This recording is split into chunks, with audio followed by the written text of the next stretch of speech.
श्रीमद् भगवत गीता अध्याय नंबर 16 के श्लोक नंबर 23-24 में निर्णय दे दिया कि शास्त्र विधि को त्याग कर जो मनमाना आचरण करते हैं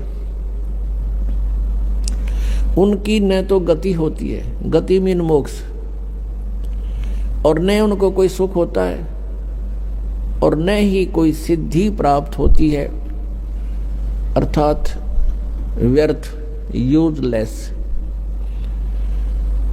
फिर गीता जी अध्याय नंबर 16 के श्लोक 24 में कहा है कि इससे तेरे लिए अर्जुन कर्तव्य और अकर्तव्य की व्यवस्था में है, कौन से कर्म करने योग्य हैं, कौन सी क्रियाएं ना करनी चाहिए, उनका निर्णय सदग्रंथ ही प्रमाण है, नथिंग एल्स। सदग्रंथ कौन कौन से हैं? पुण्यात्माओं, पवित्र 5 वेद। आप जी ने केवल 4 वेद सुने हैं, ऋग्वेद, यजुर्वेद, सामवेद और अथर्ववेद। एक 5वां वेद है जो इन 4 वेदों की मां है,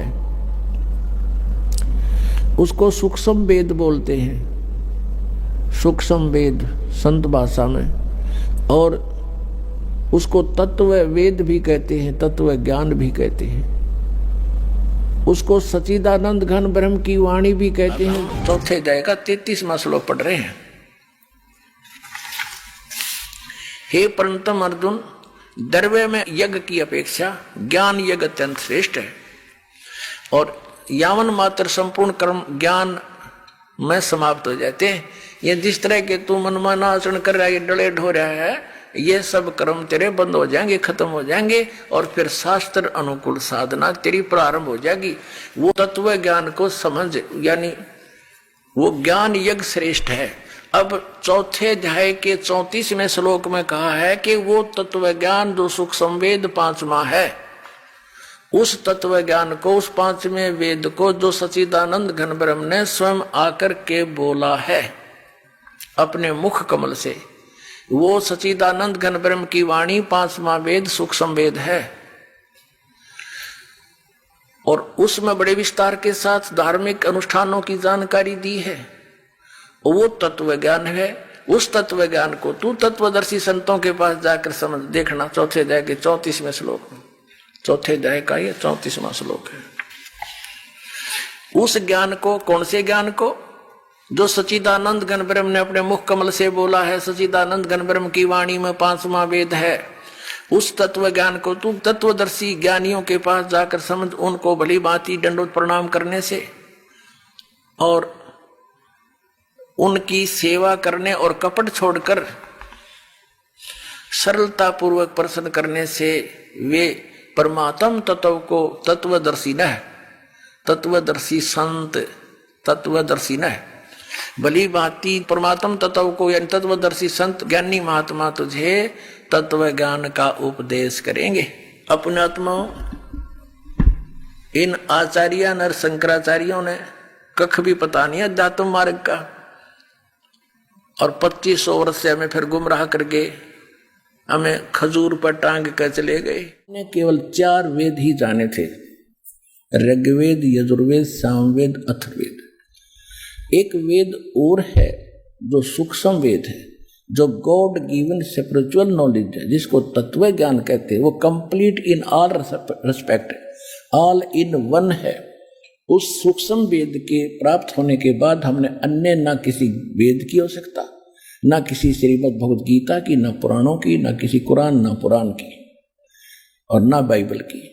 लेकिन उस सूक्ष्म वेद से हम इतने दूर हो गए हैं कि वो हमें, वो वेद ही नहीं नजर आ रहा। उस वेद को वेद ही सिद्ध करने के लिए इन सभी इन जो है पवित्र सदग्रंथों से प्रमाण दिखाई देते हैं।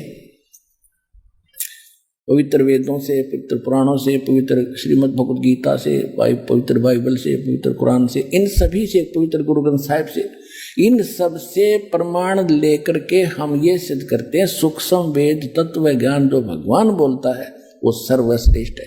उसमें कंप्लीट कोर्स है, लेकिन उसको जनाने के लिए आपको ये इतना बड़ा अधिक हटकर सत्संग करना पड़ता है, ताकि आपका एक दिन ये विश्वास हो जाए कि जो सूक्ष्म वेद है वो फाइनल वेद है।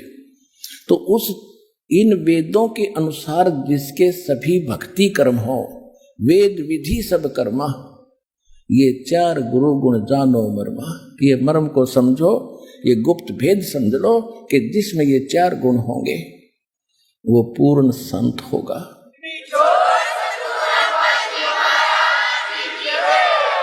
अधिक जानकारी के लिए सूक्ष्म वेद संपूर्ण अध्यात्म वेद यानी संपूर्ण ज्ञान है। प्राणियों को यथार्थ ज्ञान स्वयं परम अक्षर ब्रह्म पृथ्वी पर प्रकट होकर बताता है। भक्ति के यथार्थ नामों का आविष्कार करता है। अपने मुख से वाणी बोलता है जो सूक्ष्म वेद कहा जाता है। सूक्ष्म वेद के आधार से भक्ति करके साधक परम शांति को तथा सनातन परम धाम को प्राप्त हो सकता है। सूक्ष्म वेद का ज्ञान किसी भी धर्म गुरु को, ऋषियों महर्षियों को, संतों को नहीं है। सूक्ष्म वेद का ज्ञान नहीं मिला तो उनका किसी का भी कल्याण नहीं हुआ। यह स्वसिद्ध है। सूक्ष्म वेद का ज्ञान संत रामपाल जी महाराज के अतिरिक्त वर्तमान में विश्व में किसी के पास नहीं है। इसीलिए संत रामपाल जी महाराज से यह ज्ञान प्राप्त करके भक्ति नहीं करोगे तो जन्म मरण से छुटकारा नहीं हो सकता। अपनी बेइज्जती कर रहे हो, कल को लोग क्या कहेंगे? अपनी बेइज्जती आप ही की तुमने। अब वो कितनी महान बात कही थी, उसको कहा तू तो है बांदी का जाया और तू तो पांडवों का चमचा है, इन्हीं का चेला, इन्हीं की ओर बोलता है। वहां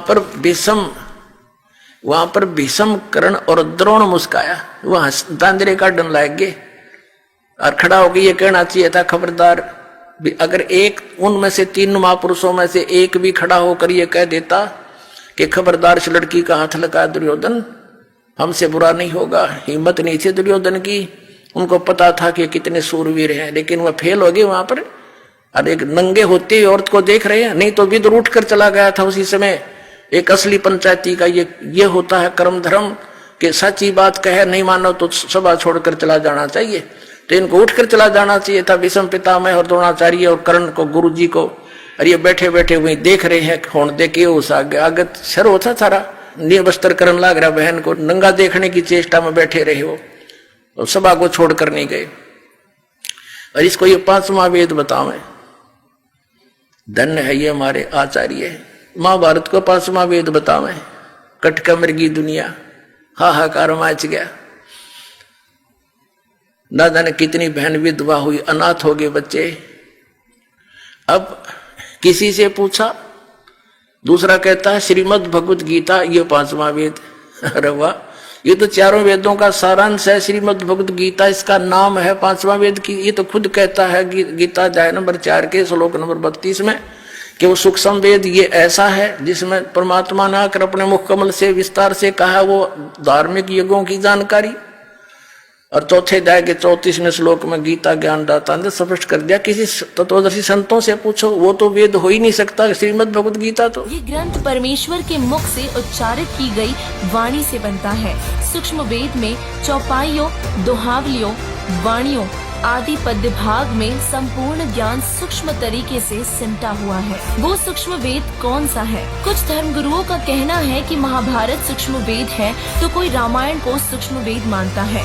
कुछ लोग श्रीमद् भगवत गीता जी को सूक्ष्म वेद का नाम देते हैं। अगर इनके विषय में कहा जाए तो बात सीधी व स्पष्ट है कि ये सूक्ष्म वेद हो ही नहीं सकते।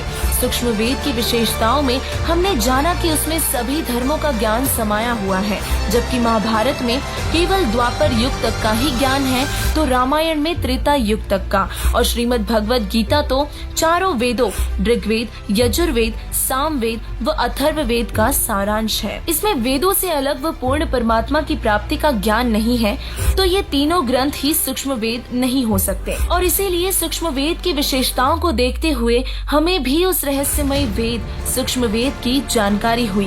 तब हमारी टीम भी उस वेद को प्राप्त करने के उद्देश्य से सभी ग्रंथों की जांच करके सूक्ष्म वेद को हासिल करने में लग गई थी। और फिर जो नतीजा आया वो ये था कि सूक्ष्म वेद पूर्ण परमात्मा के मुखारबिंद से बोली गई वाणी से बना है, जिसका नाम है कबीर सागर, जिसे कबीर परमेश्वर जी ने अपने मुख कमल से बोले हुए तत्व ज्ञान से संपूर्णता से लिखवाया है।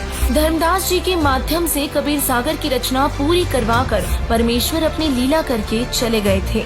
दर्शकों, ये थी सूक्ष्म वेद की संपूर्ण जानकारी जो हमें सिखाता है जीव हमारी जाति है, मानव धर्म हमारा, हिंदू मुस्लिम सिख ईसाई धर्म नहीं कोई न्यारा। वर्तमान में सूक्ष्म वेद का भेद खोलने के लिए परमात्मा के भेजे हुए तत्वदर्शी संत रामपाल जी महाराज जी ही वो अधिकारी संत हैं जो सूक्ष्म वेद का भेद खोलने में सक्षम है। परमात्मा प्राप्ति के लिए तत्वदर्शी संत की शरण ग्रहण करना बहुत जरूरी है, अर्थात जितना जल्दी हो सके तत्वदर्शी संत रामपाल जी महाराज जी की शरण ग्रहण करें और अपना कल्याण करवाए। धन्यवाद। सच्चिदानंद घन ब्रह्म की वाणी में यहाँ चौथे अध्याय के 32वें श्लोक में अनुवादकर्ताओं ने अनर्थ किया है, शब्दों के अर्थ ठीक नहीं किए। ब्रह्मणे मुखे का अर्थ इन्होंने किया है वेद की वाणी। ब्रह्म का अर्थ वेद नहीं होता, ब्रह्म का अर्थ प्रभु होता है, परमात्मा होता है। और ब्रह्मणे का अर्थ होता है बड़ा भगवान, यानी सच्चिदानंद घन ब्रह्म। जैसे वेद तो विधान है प्रभु का और ब्रह्म परमात्मा है। यदि कोई राजा का अर्थ संविधान करता है किसी प्रकरण के अंदर तो उसको ज्ञान नहीं है, वो मूर्ख है बिल्कुल। राजा तो एक प्रबंधक है, मैनेजमेंट करने वाला है, कंट्रोलर है। उस वेद संविधान उसका कानून है, उसमें कानून लिखा कोई ऐसी गलती करेगा तो ऐसी सजा होगी, ऐसी करेगा तो ऐसी सजा होगी। ऐसे ही ब्रह्म तो प्रभु है और वेद उसका विधान है। तो यहाँ इन्होंने अर्थ गलत कर दिए। ब्रह्मणे मुखे का अर्थ है सच्चिदानंद घन ब्रह्म की वाणी। मुखे माने उसके मुख से बोले गए वचन, उस कबीर वाणी में, उस सूक्ष्म वेद में बहुत विस्तार के साथ लिखे हैं। और उस ज्ञान को चौथे अध्याय के 34वें श्लोक में कहा कि वो तत्व ज्ञान है। उस तत्व ज्ञान को तू तत्वदर्शी संतों के पास जाकर समझ।